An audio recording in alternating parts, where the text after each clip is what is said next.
നമസ്കാരം. എല്ലാവർക്കും റെഡ് റോസസിലേക്ക് സ്വാഗതം. എല്ലാവർക്കും എൻ്റെയും റെഡ് റോസസിൻ്റെയും വിഷു ആശംസകൾ. ഇന്ന് ഞാൻ നിങ്ങൾക്ക് വേണ്ടിയിട്ട് ഒരു മാമ്പഴ പുളിശ്ശേരിയാണ് ഉണ്ടാക്കുന്നത്.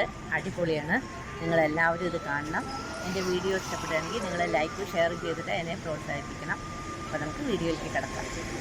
മാമ്പഴവും പഴവും കൂടിയിട്ട് നല്ലൊരു പുളിശ്ശേരി ഉണ്ടാക്കാം. അത് മാമ്പഴം മാത്രമേ ഉള്ളൂ, ഞാൻ പഴം കൂടി ആഡ് ചെയ്യുന്നുണ്ട്. ഇത് അരയ്ക്കാൻ വേണ്ട സാധനങ്ങൾ എന്താ വെച്ചാൽ തേങ്ങ, പച്ചമുളക്, കറിവേപ്പില, ജീരകം. ഇത് നമ്മൾ മോരിൽ അരച്ചെടുക്കണം. അധികം പുളിയില്ലാത്ത തൈര്, എന്നാൽ കുറച്ച് പുളിയും വേണം. നല്ല തിക്കായിട്ടുള്ള തൈര് വേണം കേട്ടോ.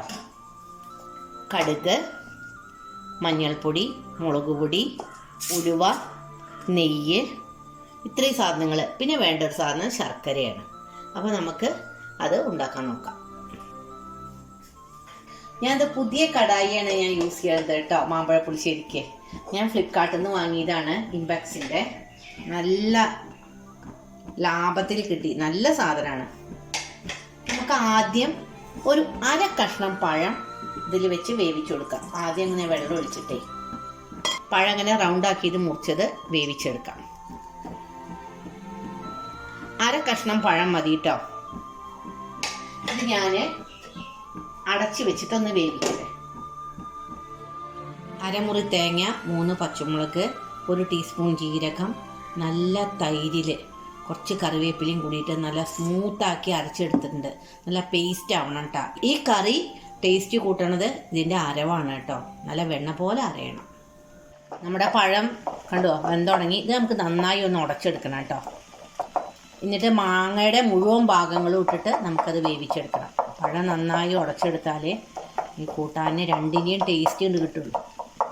നമ്മുടെ പഴം ഇതാ ഇങ്ങനെ ഉടച്ചതിന് ശേഷം ഇതിലേക്ക് നമുക്ക് മുഴുവൻ മാങ്ങ ഇട്ട് കൊടുക്കാം. ഇതിന് ശരിക്കും ചന്ദ്രക്കാരൻ മാങ്ങയാണ് പറഞ്ഞത്. അത് ഞാൻ അന്വേഷിച്ചോ, കിട്ടാനില്ല. എന്നിട്ട് കുറച്ച് വെള്ളം ഒഴിക്കാം. മാങ്ങ ഒന്ന് വേവട്ടെ. ഇത്ര മതി കേട്ടോ. മാങ്ങ വെന്തതിന് ശേഷം നമുക്ക് മുളകും മഞ്ഞളൊക്കെ ചേർത്ത് കൊടുക്കാം. ഇത് ഞാൻ രാജി ചേച്ചി ഉണ്ടാക്കിയത് കഴിച്ചു. നല്ല ടേസ്റ്റ് ഉണ്ട് കറി. നമ്മളുടെ മാങ്ങ ഇതാ പകുതി വെന്തുകൊണ്ടിരിക്കണം. ഇതിലേക്ക് നമുക്ക് ഈ 2 അച്ച് ശർക്കര, 1 സ്പൂണ് മുളക് പൊടി, 1/2 ടീസ്പൂൺ മഞ്ഞൾപ്പൊടി, കുറച്ച് നെയ്യ് ഒഴിച്ചു കൊടുക്കാം. നമുക്കിത് അടിയിൽ പിടിക്കാതിരിക്കാൻ. എന്നിട്ട് ഇത് ഇട്ടിട്ട് നമുക്കണ്ട് വരട്ടി എടുക്കണം. നല്ല ടേസ്റ്റാണ് അത്. ഒന്ന് മിക്സ് ആക്കാം. അടി പിടിക്കില്ല. ഒന്നാമത് നോൺ സ്റ്റിക്ക്, പിന്നെ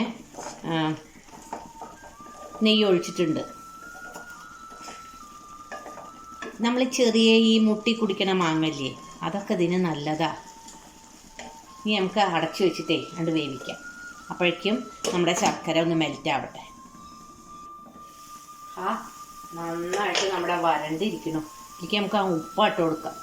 ഉപ്പ് ലേശം വേണ്ടി വരും. എന്താ വെച്ചാൽ പുളിയും മധുരവും ഒക്കെ കൂടിയിട്ടല്ലേ. ഈ വേണമെങ്കിൽ അപ്പം ഇട്ട് കൊടുക്കാം. നമുക്ക് ഒന്ന് മിക്സ് ആക്കാം.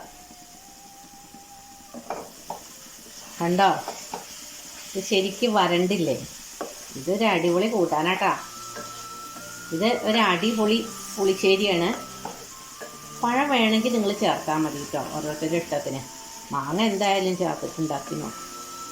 ഇപ്പോൾ എല്ലാ ഭാഗത്തും പിടിച്ചോന്ന് ഞാനൊന്ന് നോക്കട്ടെ. ഉപ്പ് മതിയോ? കുറച്ചും കൂടി ഉപ്പ് വേണം. ഇനി നമുക്കേ ഇതിലേക്ക് ഈ മോരാണ്ട് ഒഴിച്ചു കൊടുക്കാം. അരച്ചു വെച്ച മോരും തേങ്ങയൊക്കെ കൂടിയിട്ടുള്ള മിക്സാണ്ട് ഒഴിച്ചു കൊടുക്കാം. കണ്ടോ, നല്ല വെണ്ണ പോലെ അറിഞ്ഞിരിക്കുന്നു. ഇതങ്ങടെ ഒന്ന് മിക്സ് ആക്കി എടുക്കാം. അപ്പോൾ ഇതിൻ്റെ കളറൊക്കെ കണ്ട് ചേഞ്ചായി കിട്ടും. അപ്പോൾ നമ്മുടെ മാമ്പഴ പുളിശ്ശേരി നോക്കാം നമുക്ക്.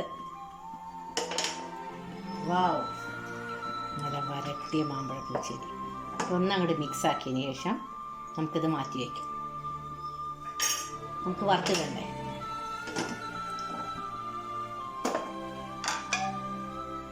വെറും നെയ്യിലാണ് കേട്ടോ ഞാൻ വറുത്തിടുന്നത്. ഇതെല്ലാവരും ഒന്ന് ട്രൈ ചെയ്യണം കേട്ടോ. മെയിനായിട്ട് മാങ്ങയും പഴവും കൂടി ചേർക്കുന്നുണ്ടെങ്കിൽ അത് നന്നായി നെയ്യിൽ വരട്ടുക.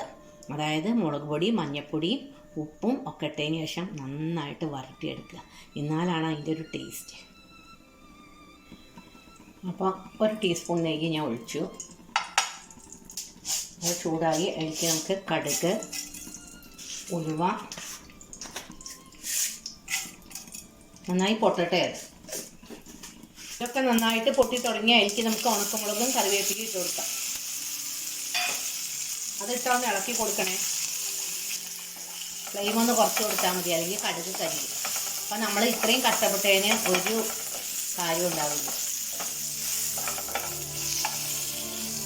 മഴ പെയ്തപ്പോഴേ കറിവേപ്പിലയ്ക്കൊക്കെ നല്ല ആരോഗ്യം വന്നു. വലിയ കറിവേപ്പില. അപ്പം നമുക്കിതാണ്ട് വറുത്തിടാം. കണ്ടോ, നല്ല തിക്കായിട്ടുള്ള പുളിശ്ശേരി.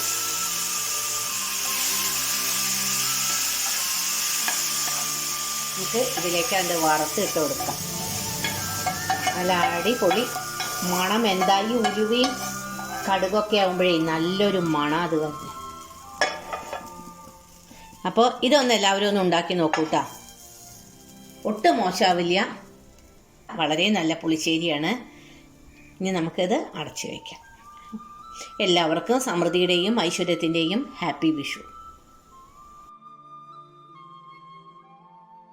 എൻ്റെ ഈ വീഡിയോ നിങ്ങൾക്ക് ഇഷ്ടപ്പെട്ടു എന്ന് വിചാരിക്കുന്നു. എല്ലാവർക്കും ശുഭദിനം ആശംസിക്കുന്നു.